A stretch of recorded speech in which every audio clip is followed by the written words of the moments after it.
Hello everyone, good morning to all of you friends. आज के session में हम डिस्कस करेंगे सीटीपी पेडोलॉजी के क्वेश्चंस को। जैसा कि हमने स्टार्ट किया 200 क्वेश्चन के सीरीज़ को, तो उसी के हम पार्ट 2 देखेंगे, जिसमें कि 21 से 40 क्वेश्चंस हैं।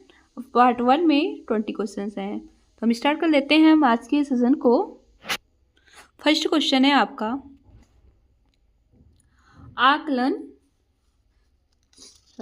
आकलन शिक्षण अधिगम प्रक्रिया का अभिन्न अंग है, क्योंकि आकलन से अध्यापक बच्चों के अधिगम को समझता है और उससे अपने शिक्षण की प्रतिपुष्टि भी करता है। आकलन ही एकमात्र तरीका है जो आश्वस्त करता है कि शिक्षकों ने पढ़ाया और बच्चों ने सीखा। और नेक्स्ट है, आज के समय में केवल अंक ही शिक्षा में महत्वपूर्ण है। बच्चों को अंक दिए जाने चाहिए ताकि वे समझ सकें कि वे अपने सहपाठियों की तुलना पे कहाँ हैं। राइट आंसर क्या होगा आपका? ऑप्शन ए, आकलन से अध्यापक बच्चों के अधिगम को समझता है और उससे अपने शिक्षण की प्रतिपुष्टि भी करता है। आकलन एक प्रक्रिया है जिसमें शिक्षक बच्चों तथा अपने शिक्षण विधि का विश्लेषण करता है कि बच्चों की अधिगम क्षमता का विकास हुआ है कि नहीं हुआ है। अगर नहीं हुआ है तो शिक्षण विधि में क्या कमी है। इस प्रकार के शिक्षक को प्रतिपुष्टि मिल जाती है। साथ ही बच्चों के अधिगम का निर्धारण भी किया जा सकता है। नेक्स्ट देखेंगे हम, बच्चों को अपने अध्ययन में प्रयास करने हेतु प्रोत्साहित करने के लिए शिक्षकों को आवश्यकता होती है। बच्चों को नियंत्रण में रखने या अन्य बच्चों की तुलना करने या बच्चों को प्रेरित करने या बच्चे को डांटने में। तो आंसर क्या होगा आपका? ऑप्शन सी, बच्चे को प्रेरित करने में।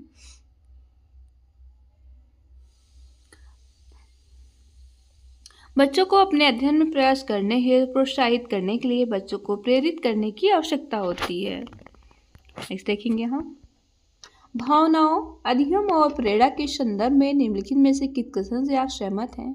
सीखने के लिए भावनाओं को अलग रख देना चाहिए, या प्रेरणा और सीखने के साथ भावनाएं घनिष्ठ रूप से जुड़ी हैं, या सीखने से अप्रेरित करने भावनाओं की कोई भूमिका नहीं होती, या कुछ नया सीखने पर इस पर निर्भर करता है कि उसमें हम कितने निपुण हैं।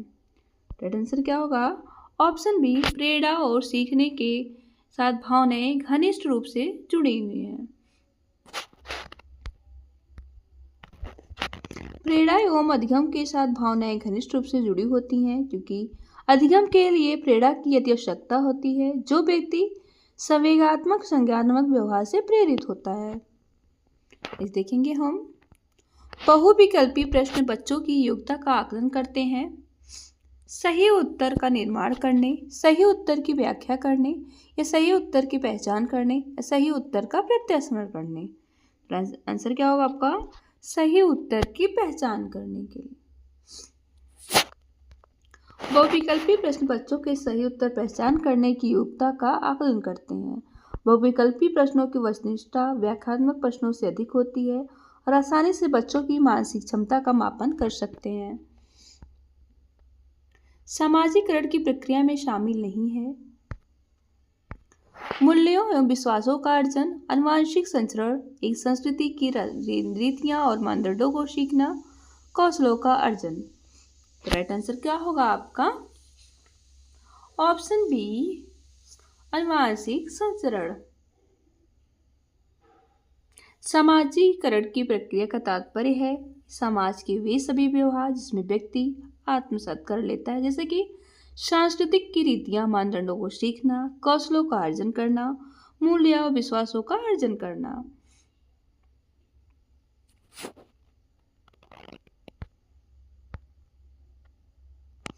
आनुवंशिक संचरण जो होता है, जन्म से ही माता पिता द्वारा अपनी संतान में योग्यता गुणों आदि का हस्तांतरण है। यह बाह्य नहीं बल्कि आंतरिक ही होता है। इस देखेंगे हम, मानसिक संरचनाएं जो चिंतन के निर्माण प्रखंड है, इसके लिए पियाजे के किस शब्द पद का प्रयोग किया गया है? जीन, परिकवन प्रखंड, स्कीमा, या विकास के क्षेत्र। राइट आंसर क्या होगा आपका? स्कीमा। इस देखेंगे, वाइगोत्स्की के अनुसार बच्चे स्वयं से क्यों बोलते हैं? बच्चे अपने प्रति वयस्कों का ध्यान आकर्षित करने के लिए बोलते हैं, या बच्चे स्वभाव से बहुत बातूनी होते हैं, या बच्चे अहमवादी होते हैं, या बच्चे अपने कार्य को दिशा देने के लिए बोलते हैं। तो राइट आंसर क्या होगा आपका? ऑप्शन डी, बच्चे अपने कार्य को दिशा देने के लिए बोलते हैं। वाइगोत्स्की के अनुसार संज्ञानात्मक विकास को समझने के लिए उन औजारों का परीक्षण अति आवश्यक है जो संज्ञानात्मक विकास में मध्यस्थता करते हैं और उसे सही रूप से प्रदान करते हैं। नेक्स्ट देखते हैं हम। अधिगम असक्षमता वाले बच्चों को एक समान दिखाई देने वाले अक्षरों और वर्णों में भ्रम होता है। यह बच्चे दृश्य शब्दों को आसानी से पहचानते हैं और समझते हैं। यह बच्चों का मानसिक विकास मंद होता है। यह बच्चे निम्न बुद्धि वाले होते हैं। राइट आंसर क्या होगा? ऑप्शन ए, बच्चों को एक समान दिखाई देने वाले अक्षरों और वर्णों में भ्रम होता है। अधिगम असक्षमता का मतलब है कि अपने मानसिक अक्षमता का कारण अधिगम में समस्या, जैसे समान प्रकार के वर्णों को ना पहचान पाना, यह एक मानसिक विकृति है जिसे डिस्लेक्सिया कहा जाता है। सृजनात्मक क्या है? बुद्धि एक प्रकार जो उन कौशलों से संबंधित है जो संचित किए गए ज्ञान अनुभव पर निर्भर होते हैं। बुद्धि का एक प्रकार जो संसाधन की गति को शामिल करते हुए सूचना प्रक्रमण कौशलों पर अत्यधिक निर्भर होता है। यह समस्याओं के मौलिक और अपसारी समाधानों को पहचानने या तैयार करने की योग्यता या सृजनात्मक 200 से ऊपर की बुद्धिलब्धि से सर्वाधिक बेहतर ढंग से परिभाषित होती है। तो राइट आंसर क्या होगा? ऑप्शन सी, समस्याओं के मौलिक और अपसारी समाधानों को पहचानने अथवा तैयार करने की योग्यता। देखते हैं। भारत में बहुत से बच्चे, विशेषकर लड़कियां, विद्यालय में आने से पहले और विद्यालय से वापस जाने के बाद घर का काम करते हैं। आपके विचार में इस संदर्भ में एक शिक्षिका को गृह कार्य के बारे में क्या करना चाहिए? शिक्षिका को ऐसे गृह कार्य देना चाहिए जो विद्यालय में कराए जाएं। विद्यालय को बच्चों के घरेलू जीवन से जोड़ता है। या शिक्षिका को सुनिश्चित करना चाहिए कि बच्चे अपना गृह कार्य पूरा करने के लिए सुबह जल्दी उठें और देर तक रुकें। या बच्चों के माता पिता से उनके गृह कार्य को पूरा कराने के लिए ट्यूशन लगवाना चाहिए। या उसे उन बच्चों को कठोर दंड देना चाहिए जो अपने गृह कार्य पूरा नहीं करते हैं। आंसर क्या होगा? ऑप्शन ए, शिक्षिका को ऐसे गृह कार्य देना चाहिए जो विद्यालय में कराए गए अधिगम को बच्चों के घरेलू जीवन से जोड़ता है। देख सकते हैं हम। एक प्रभावी कक्षा में बच्चे अपने अधिगम को सुगम बनाने के लिए मार्गदर्शन एवं सहयोग हेतु शिक्षक में सहायता लेते हैं। या बच्चे अपने उत्सुक और तैयार रहते हैं क्योंकि शिक्षक की उनके प्रत्यक्ष स्मरण योग्यता का आकलन करने के लिए नियमित रूप से परीक्षा लेता है। या शिक्षक से डरते हैं क्योंकि मौखिक और शारीरिक दंड का प्रयोग करता है। या बच्चे शिक्षक का सम्मान नहीं करते हैं, जैसे उन्हें अच्छा लगता है वैसे ही करते हैं। आंसर क्या होगा आपका? ऑप्शन ए, बच्चे अपने अधिगम को सुगम बनाने के लिए मार्गदर्शन एवं सहयोग हेतु शिक्षक में सहायता करते हैं। प्रभावी कक्षा में कक्षा का वातावरण सौहार्दपूर्ण होता है जिसमें छात्र स्वयं को आसानी से समायोजित कर सकते हैं,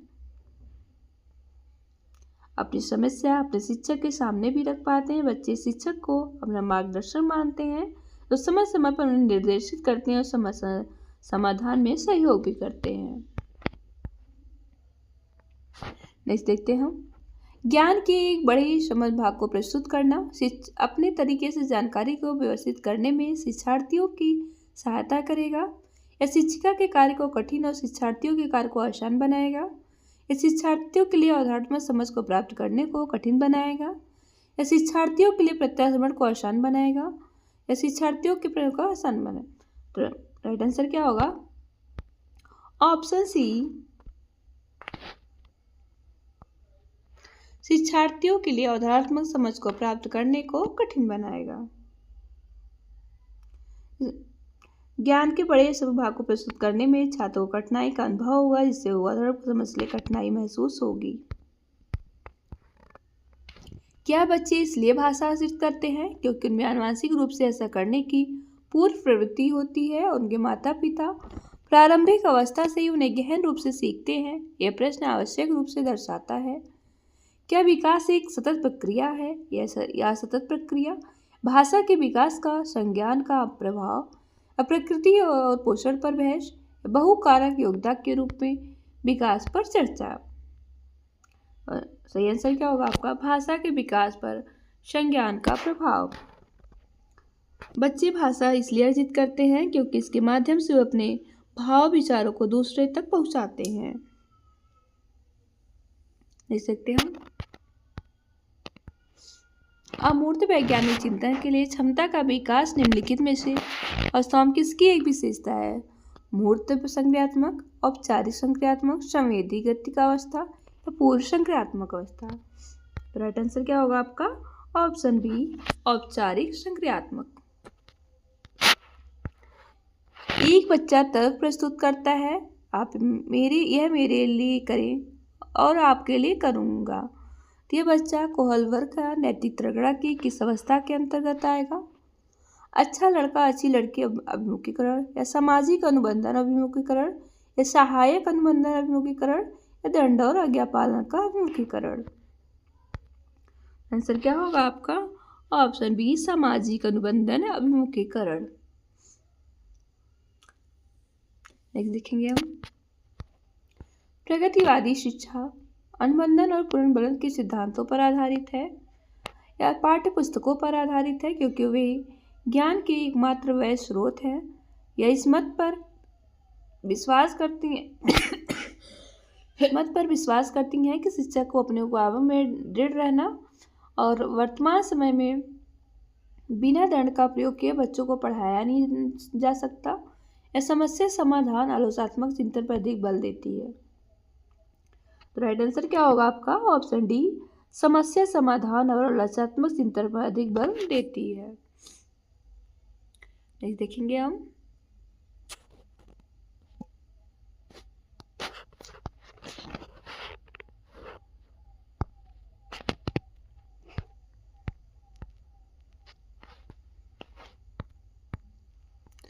विभिन्न मुद्दों और विमर्शों पर उनके लिए कारण प्रस्तुत करते हुए बच्चों को अपनी व्यक्तिगत राय को व्यक्त करने के लिए प्रोत्साहित करने वाले प्रश्न किसको बढ़ावा देते हैं?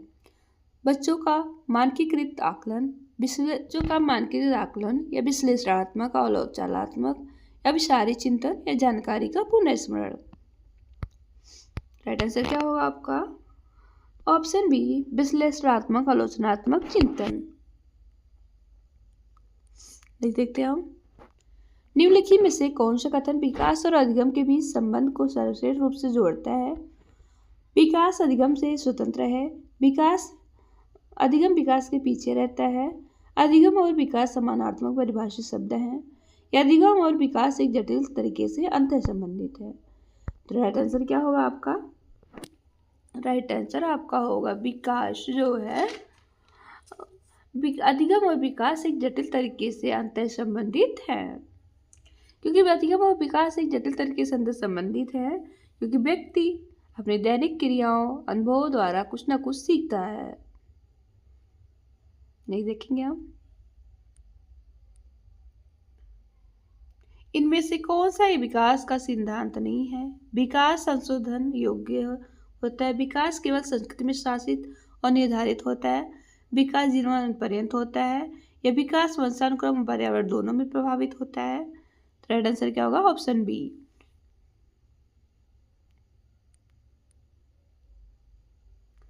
देखेंगे। बाल केंद्रित कक्षा की एक प्रमुख विशेषता है कि उसमें शिक्षक की भूमिका ज्ञान को सीखने के लिए उसे प्रस्तुत करना और शिक्षार्थियों को मानक मापदंडों का आकलन करना, और शिक्षक के मार्गदर्शन से शिक्षार्थियों को अपनी स्वयं की समझ का निर्माण करने के लिए तैयार उत्तरदायी बनाया जाता है, या शिक्षक के द्वारा बल प्रयोग मनोवैज्ञानिक नियंत्रण होता है जो अधिगम पथ बच्चों के व्यवहार को निर्धारित करता है, या शिक्षक बच्चों के लिए व्यवहार के समरूप तरीकों को निर्धारित करता है और जब वे उसका पालन करते हैं तो उन्हें उपयुक्त पुरस्कार देता है। तो राइट आंसर क्या होगा आपका? ऑप्शन बी, शिक्षक के मार्गदर्शन से शिक्षार्थी को अपनी स्वयं की समझ का निर्माण करने के तैयार उत्तरदायी बनाया जाता है ताकि बालकों को स्वतंत्रता सुगमतापूर्वक ज्ञान की प्राप्ति हो सके। स्वयं की समझ को विकसित कर सके। ये रहा इस वीडियो का लास्ट क्वेश्चन। तो आई होप आपको हमारी वीडियो पसंद आई होगी। तो मिलते हैं हम आपसे नेक्स्ट वीडियो में एंड थैंक्स फॉर वॉचिंग।